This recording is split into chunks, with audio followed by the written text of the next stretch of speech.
እሺ ጀማው እንግዲህ ክለባችን ያለበትን የዲፌንሲቭ ሚድፊልደር ችግር ለመቅረፍ የ22 ዓመቱን ብራዚላዊ አንድሬ ሳንቶስ ከቼልሲ በ50 ሚሊዮን ፓውንድ እየተፍተፍ እያለ ወር ደግሞ ከአግሪመንት እንደደረሱ ዴቪድ ኦርንስቲን በኢንስታግራም ፔጁ ገልጿል። እንግዲህ ይህ ተጫዋች በጣም ፒስ የሆነ ተጫዋች ነው። ቦክስ ቦክስ የሚሮጥ ተጫዋች ነው። ትንፋሽ አለው፣ አቅም አለው ምናምን። እስቲ መጥቶ ዩናይትድ ያለበትን የዲፌንሲቭ ሚድፊልደር ችግር ይቀርፋል አይቀርፍም አብረን የምናየው ይሆናል። ስለዚህ ተጫዋች ደግሞ መረጃ በደንብ ሰበስብና ጥናታዊ ጽሁፍ የማቀረብ ይሆናል። ይመቻችሁ። አንድሬ ሳንቶስ ወደ ዩናይትድ ሂር ዊጎ። ይሄ አዲሱ አካውንቴ ነው። ፎሎ እያደረጋችሁ ቤተሰብ መሆናችሁ እንዳረሱ። ኦልሞስት ሂር ዊጎ መባል ነው የቀረው። አሁን ዴቪድ ኦርንስቴን አሁን ባስነበበው መረጃ መሰረት ዩናይትድ እና ቼልሲ በዚህ ልጅ ጉዳይ ላይ ከስምምነት ላይ መድረሳቸው ተዘግቧል። 48 ሚሊዮን ቀጥታ የሚከፈል 2 ሚሊዮን ደግሞ እየታየ በሚጨመር እንደገና ደግሞ ወደፊት ልጁ ሲሸጥ 15% ቼልሲ ከሽያጩ ላይ እንደሚያገኝ በቃል ደረጃ ከስምምነት ላይ ደርሰዋል። እንግዲህ ዩናይትድ ቀዘቀዘች። በቃ ምንም ማድረግ አይቻልም። ባለመቶ ምናምን ሚሊዮኖች አልቻለችም። ሳንቶስ እውነት ለመናገር ጸዴ ልጅ ነው፣ ግን ለዩናይትድ ግን ይመጥናል ብዬ አላስብም። ያው ለቼልሲም ስላልመጠነ ማለት ነው። ለማንኛውም ግን የአርሰናልን ፋንታ አይደለም የቀዘቀዛችሁት። አርሲዬ፣ ጋርናቾ ወይ ዴላፕ ጣል ይደረግላቸዋል፣ ቶሲን ይመረቅላቸዋል ማለት ነው። ይህን ማን ያምናል? አንድሬ ሳንቶስ የማንቸስተር ዩናይትድ ተጫዋች መሆኑ ተረጋገጠ። ዩናይትዶች ለተጫዋቹ ዝውውር ለቼልሲ 50 ሚሊዮን ፓውንድ የሚከፍሉ ይሆናል። በቅድሚያ ግን የሚከፍሉት 48 ሚሊዮን ፓውንድ ሲሆን 2 ሚሊዮን ፓውንድ ደግሞ ተጨማሪ ነው። እና ዩናይትድ ይሄ ሁሉ ችግር እያለበት በጣም ወርልድ ክላስ የሚባሉ ተጫዋቾች በሚያስፈልጉበት ሰዓት ክፍተቱን በአንድሬ ሳንቶስ ለመሸፈን ያሰበው። በቀጣይ ዓመት ዩናይትድ ተሻሽሎ ለመምጣት አልፈለገም። በጣም ጥያቄ የሚያስነሳ ዝውውር ነው። የምሬን ነው እና አንድሬ ሳንቶስ ለዩናይትድ ካሪዝማ፣ ለዩናይትድ ታላቅነት፣ ለዩናይትድ ግርማ ሞገስ የሚመጥን ተጫዋች ነው ወይ? መልሱን ኮሜንት ላይ አስቀምጡልኝ። ለማንኛውም አንድሬ ሳንቶስ የዩናይትድ ተጫዋች መሆኑ ተረጋግጧል። ሂር ዊጎ። ክለባችን ማንቸስተር ዩናይትድ የቼልሲውን አማካኝ አንድሬ ሳንቶስን ለማስፈረም ከቼልሲ ጋር ሙሉ ለሙሉ ስምምነት ላይ ደርሰዋል። ምን ሀሳብ አላችሁ በካዝሜሮ ቦታ አንድሬ ሳንቶስ? ሀሳባችሁን ኮሜንት ላይ አስቀምጡልኝ። ቀጣይ ዓመት ዋንጫው የኛ ነው። ሰበር መረጃ አንድሬ ሳንቶስ ወደ ማንቸስተር ዩናይትድ ሂር ዊ ጎ። የ22 ዓመቱ ብራዚላዊ አማካኝ አንድሬ ሳንቶስ 50 ሚሊዮን ፓውንድ አጠቃላይ ዝውውር ዋጋ ከቼልሲ ማንቸስተር ዩናይትድን ለመቀላቀል ተስማምቷል። ቼልሲም ከተጫዋቹ የወደፊት ሽያጭ 10% ያገኛሉ። ማንቸስተር ዩናይትድ በክረምቱ ሁለተኛ አማካኛቸውን አግኝተዋል። ቀደም ሲል ኤደርሰን ዦዜ ዶስ ሳንቶስ ሎሬንሶ ዳሲልቫን ማስፈረማቸው ይታወሳል። አሁን ደግሞ አንድሬ ሳንቶስን የግላቸው አድርገዋል። ስለዚህ ዝውውር ምን ትላላችሁ? ሀሳባችሁን ኮሜንት ላይ አካፍሉኝ። የፕላስ ምልክቷን እየነካችሁ ፎሎ ማድረግ እንዳትረሱ። አንድሬ ሳንቶስ ወደ ማንቸስተር ዩናይትድ ቪዲዮን ከመጀመራችሁ በፊት ኮፒ ሊንክ እና ሼር አድርጉ። በደንብ ኮፒ ሊንክ አድርጉ።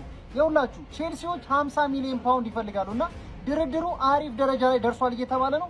የቹዋሜኒ ነገር እንግዲህ አሁን እየወጡ ባሉት መረጃዎች መሰረት ማንቸስተር ዩናይትድ ልጁን ለማስፈረም እንደ ድሪም ሳይኒንግም ቢያየው፣ ቹዋሜኒ ግን ከማድሪድ የማይለቅ ተጫዋች ነው እየተባለ ደግሞ ሌላ ዜናዎች እየተዘገቡ ይገኛሉ ወደ ስፔን አካባቢ።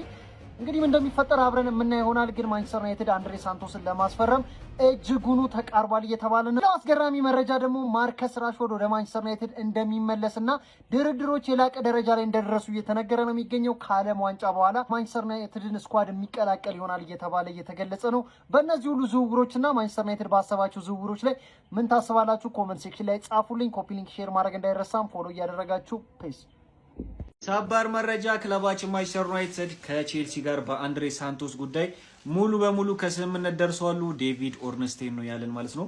ክለባችን ለተጫዋቹ 48+2 ሚሊዮን አካባቢ አቅርበዋል። ተጫዋቹም እንግዲህ የሕክምና ምርመራ እንዲያደርግ ቼልሲ ፍቃድ ሰጥቶታል። የተጫዋቹ ዝውውር ከ10 ስንት ሰጡታላችሁ? ሀሳባችሁን ኮሜንት ላይ ያስቀምጡልኝ።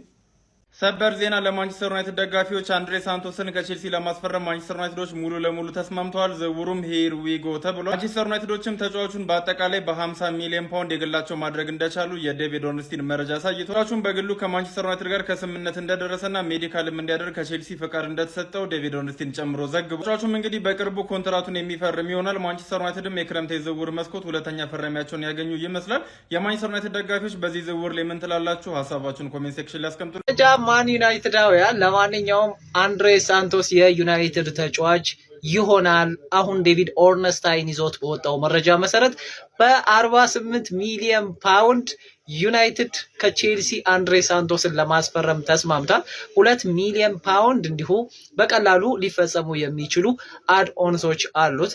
ፕላስ ደግሞ ከወደፊቱ ሴል ኦን ክሎዝ ወይም ማን ዩናይትድ ይሄን ተጫዋች ከሸጠው 10% የቼልሲ ይሆናል ማለት ነው። ለማንኛውም ስለዚህ ዝውውር ምን ትላላችሁ?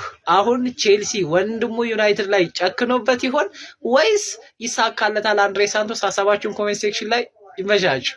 አንድሬ ሳንቶስ ወደ ማንቸስተር ዩናይትድ። ቼልሲና ዩናይትድ በዚህ ዝውውር ተስማምተዋል። ዩናይትዶች 48 ሚሊዮን ፓውንድ እና ከተጨማሪ 2 ሚሊዮን ፓውንዶች በአጠቃላይ 50 ሚሊዮን ፓውንድ እንግዲህ ለዚህ ዝውውር ያወጣሉ። አንድሬ ሳንቶስ በግል ጥቅማ ጥቅም ከዩናይትድ ጋር ተስማምቷል።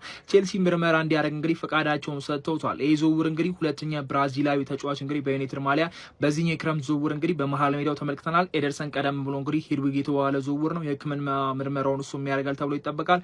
ሌላኛውም እንግዲህ ሳንቶስ ነውና ይህ ዝውውር አሪፍ ነው መጥፎ ነው እሱን ስንመለከተው ነው ምን ፈርደው። ምክንያቱም ሴኒ ላመንስ ባለፈው ብዙ ግምት ሳይሰጠው የክለባችን ምርጥ በረኛ ሆኗልና ይሄኛውም የመሀል ሜዳ ስፍራ ላይ አሪፍ ይሆናል ብዬ ተስፋ አደርጋለሁ። ምን ታስባላችሁ?